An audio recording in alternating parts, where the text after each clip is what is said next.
This week I'm talking about setbacks. In this episode, I'll cover what setbacks are, why dealing with them in a healthy way matters, and how to manage setbacks for the sake of your well-being. So, let's talk.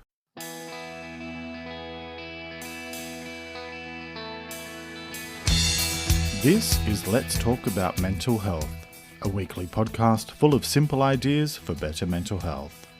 I'm your host, Jeremy Godwin, and I'm an Australian writer and speaker who spent most of the 2010s dealing with severe depression and anxiety, and that led me to change careers to study mental health.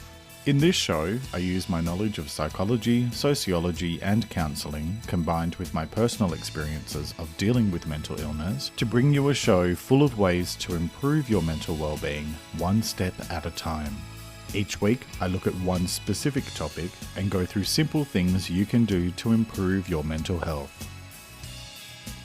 So, get comfortable and let's talk about mental health. Because the more we talk about it, the easier it gets. Hello and welcome to episode 77, and thanks so much for joining me. 2021 is the year of wellbeing here on the Let's Talk About Mental Health podcast, and each week I'll be continuing to look at ways that you can make a positive difference in your own life. This week is all about setbacks. There's this weird idea that's been sold to us time and time again that everything is supposed to get better and better every day. However, life operates much less like a straight line of ever-increasing happiness and more like a toddler driving a dodgem car, going all over the place and having the occasional crash.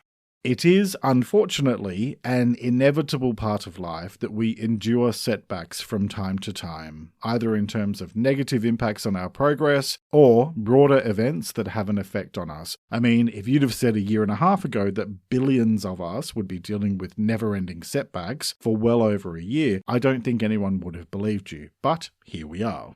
Setbacks can make the already challenging business of life even more challenging, and even sometimes outright horrendous to deal with.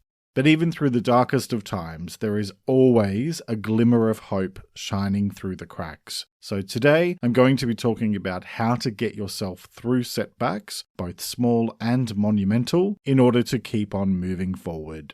Before I get into that, two quick updates which will take me about a minute or so. First, episode 15 of Let's Talk About Mental Health TV is out now on YouTube, where I'm sharing 5 common warning signs of mental illnesses like depression and anxiety, as well as what to do about them. The episode is out now on YouTube, and the content I post there is completely different to this podcast. Watch it now on YouTube or head to letstalkaboutmentalhealth.com.au/YouTube. So my other update is that episode 1 of my new YouTube channel, No Nonsense Advice for Living, is out now. In this episode, I talk about 5 benefits of growing older, and since we don't really have a choice about aging, we may as well look at the positives. I post new videos on that channel every Saturday, and you can watch it now on YouTube or head to jeremygodwin.com.au. You'll also find the links for both YouTube channels in the episode description text on whatever podcast service you're currently using. So with that said, on with this week's episode about setbacks.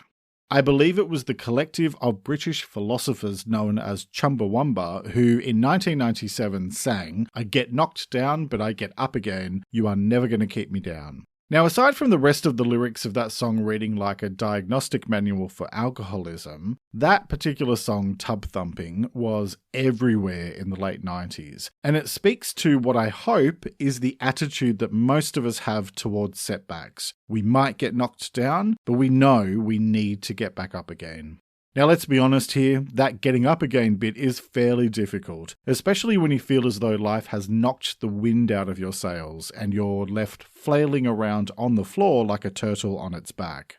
I'm sure we'd all love it if we never had to deal with problems or setbacks in life, but then again, if everything was permanently rosy and perfect, then this would be a fairly boring existence. The thing about setbacks and difficulties is that, as challenging as they are, they force us to adapt, which in turn helps us to grow. Now, I'm not saying that we need problems to grow. However, many of the biggest lessons that you will ever learn in your life are tied to having to deal with issues as well as needing to learn from your mistakes. There's a saying by an unknown author that goes, "We all have problems. The way we solve them is what makes us different. For me, I consider setbacks to be one of those aspects of life that you can either try to fight, and at this point I'll remind you of the wise words of the Borg, resistance is futile, or you can choose to find ways to use these types of situations as a catalyst for personal growth. So, what are setbacks and how do they relate to mental health? Well, let's get into some definitions. Now, when I talk about setbacks, I'm referring to problems and difficulties that we might face, whether small or large.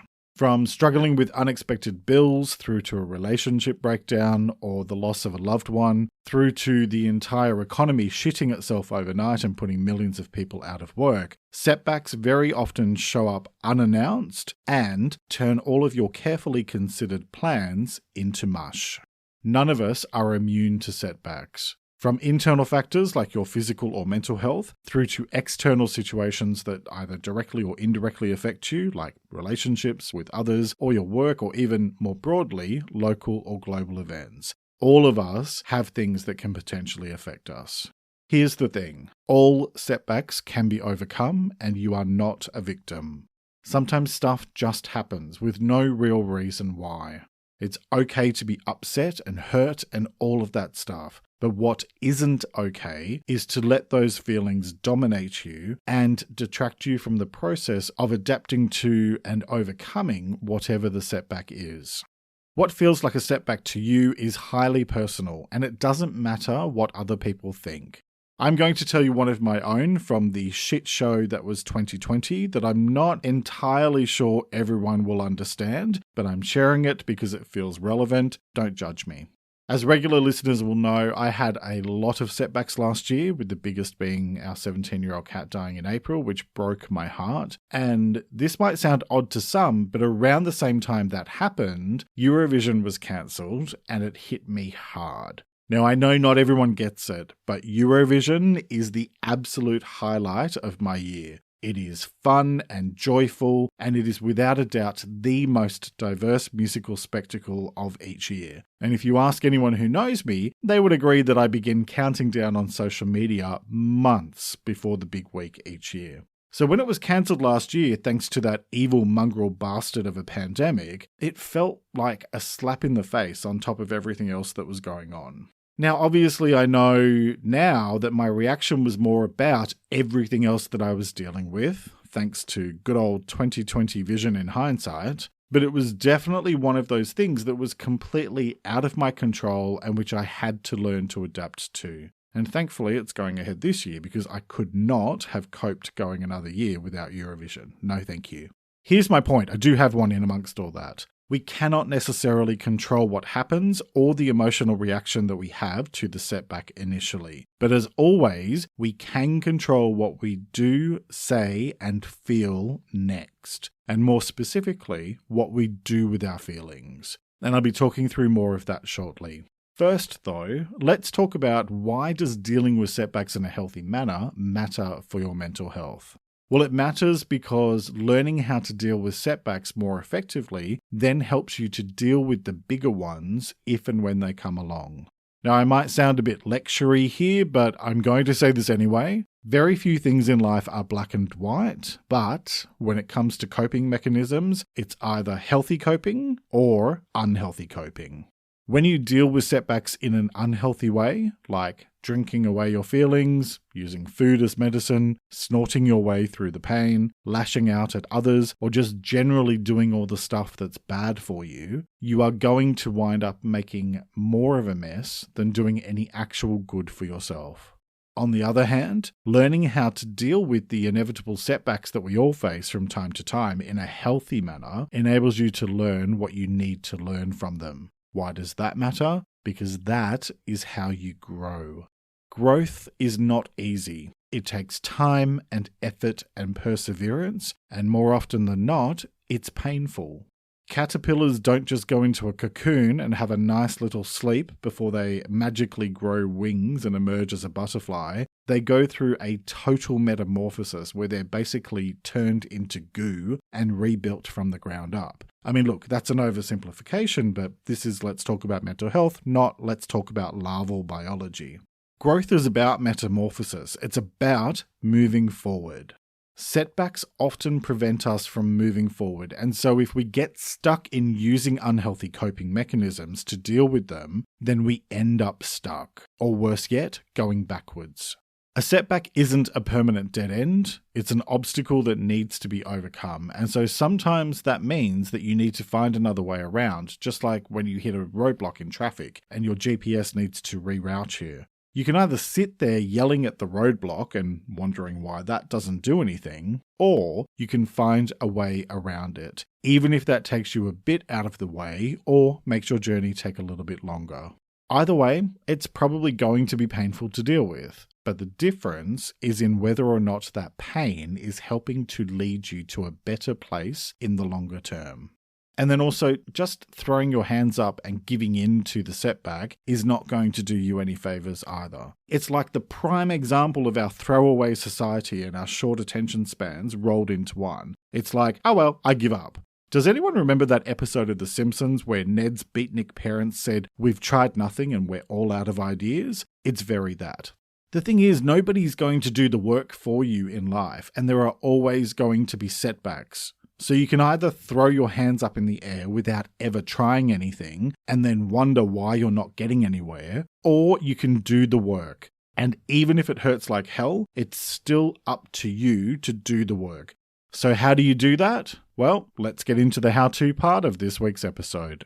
Alright, so let's start with some specific steps to work through, and then I'll cover off on some general mindset things that I'd encourage you to think about.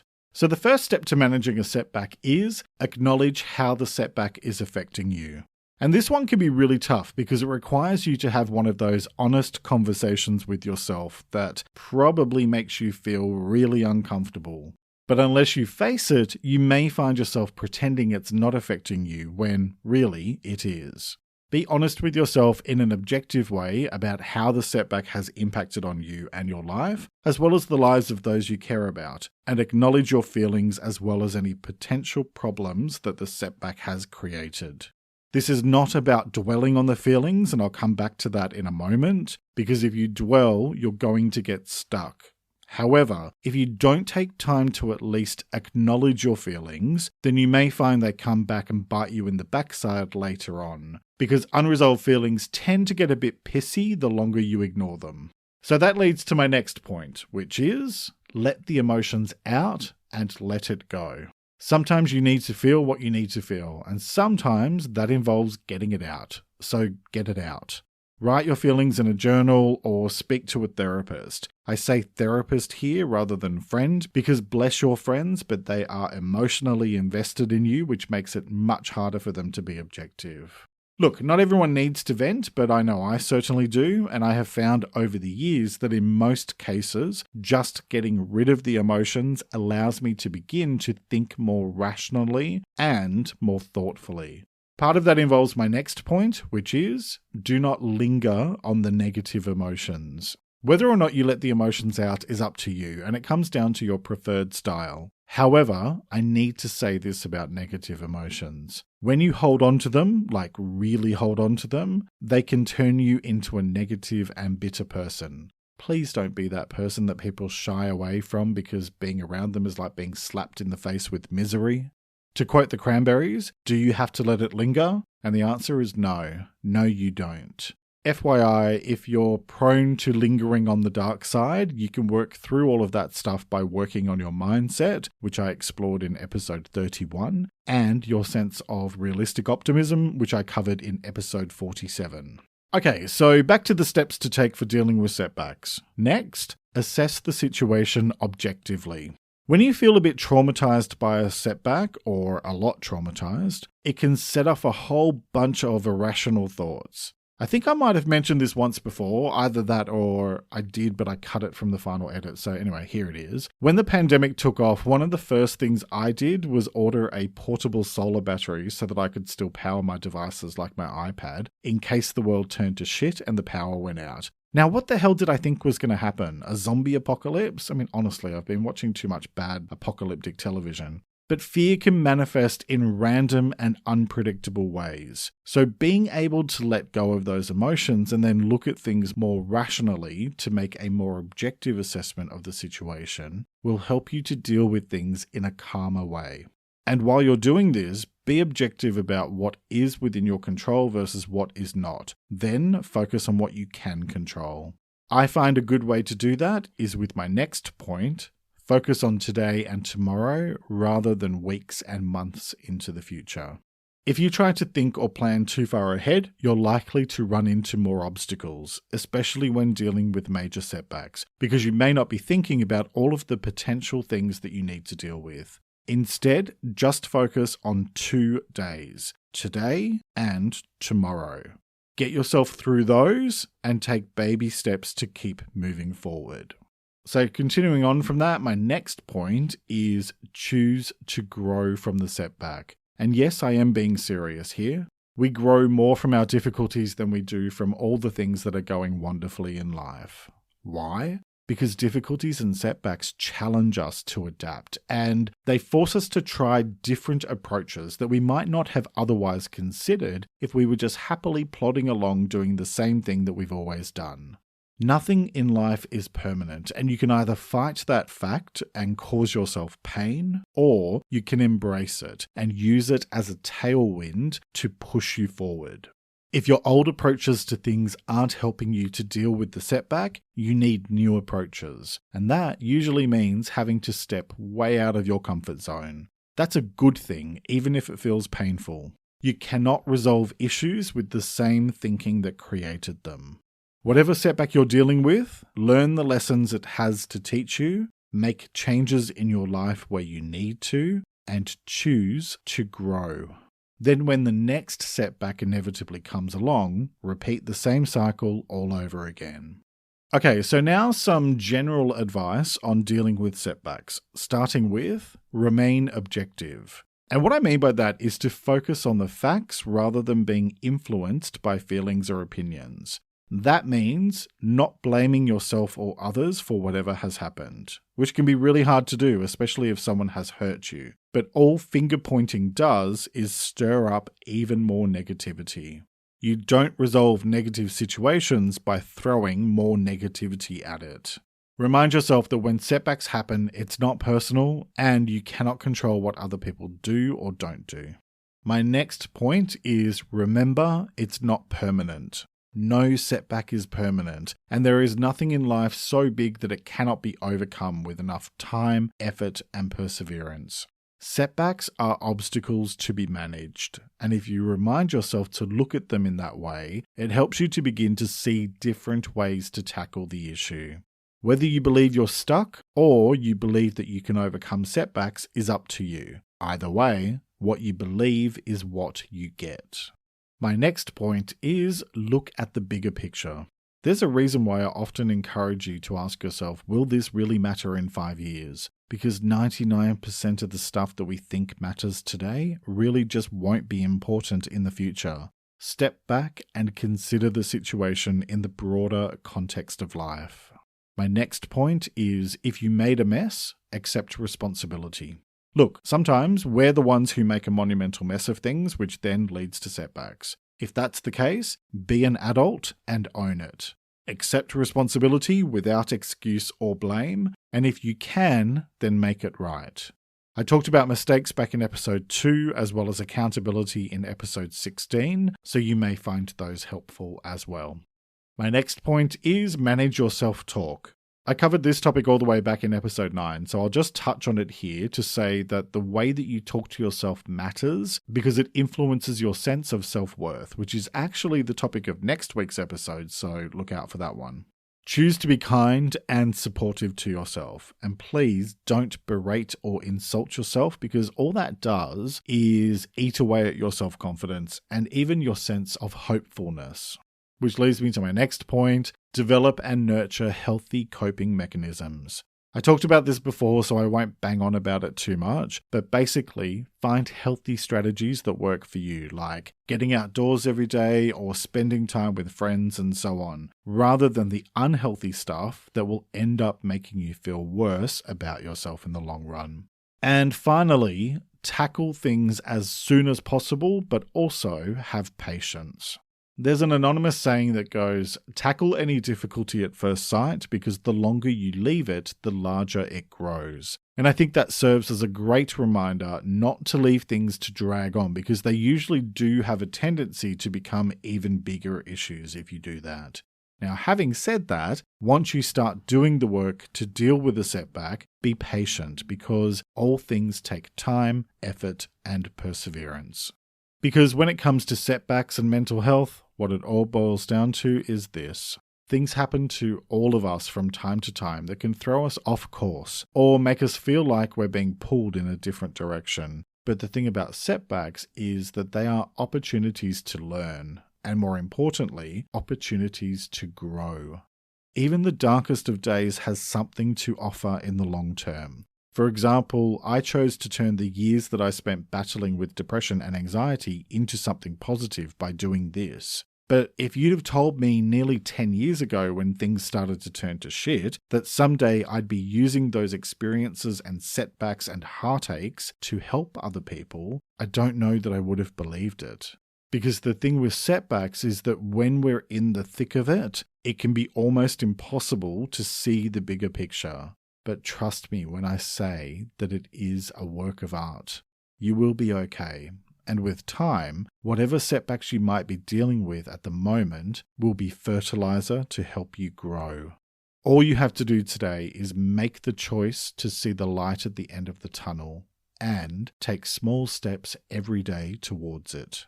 The choice is yours, as it is with all things related to your well-being. So, what choice will you make today? Each week I like to finish up by sharing a quote about the week's topic, and I encourage you to take a few moments to really reflect on it and consider what it means to you. This week's quote is by an anonymous author, and it is, "The difficulties of life are meant to make us better, not bitter." Let me repeat that. The difficulties of life are meant to make us better, not bitter. All right. That's nearly it for this week. Next week, I'll be talking about self-worth. Our self-worth is about how we feel about ourselves, whether we think we're good enough or worthy of love and belonging from others and from ourselves. Sometimes our sense of self-worth can be out of whack, and that can lead us to do and say things that might not be in our best interest in the long term. So how do you manage your self-worth in a healthy way? Well, next time I'll be talking about what self-worth is, why healthy self-worth is vital for your well-being, and how to improve and maintain your sense of self-worth. I hope you'll join me for that episode, which will be released on Sunday, the 9th of May. And join me for Let's Talk About Mental Health TV on YouTube, with new episodes released every Wednesday, along with weekly episodes of no-nonsense advice for living every Saturday on my other YouTube channel. Head to letstalkaboutmentalhealth.com.au for links and all past episodes, and while you're there, join the mailing list for exclusive updates, as well as my weekly newsletter and the transcript and audio links for all episodes. You can find the website links in the description of this episode on whatever podcast servers you're using. You can also find Let's Talk About Mental Health on Instagram, Pinterest, and Facebook at LTA Mental Health, where I post extra content daily. Thank you very much for joining me today. Look after yourself and make a conscious effort to share positivity and kindness out into the world, because you get back what you put out. Take care and talk to you next time.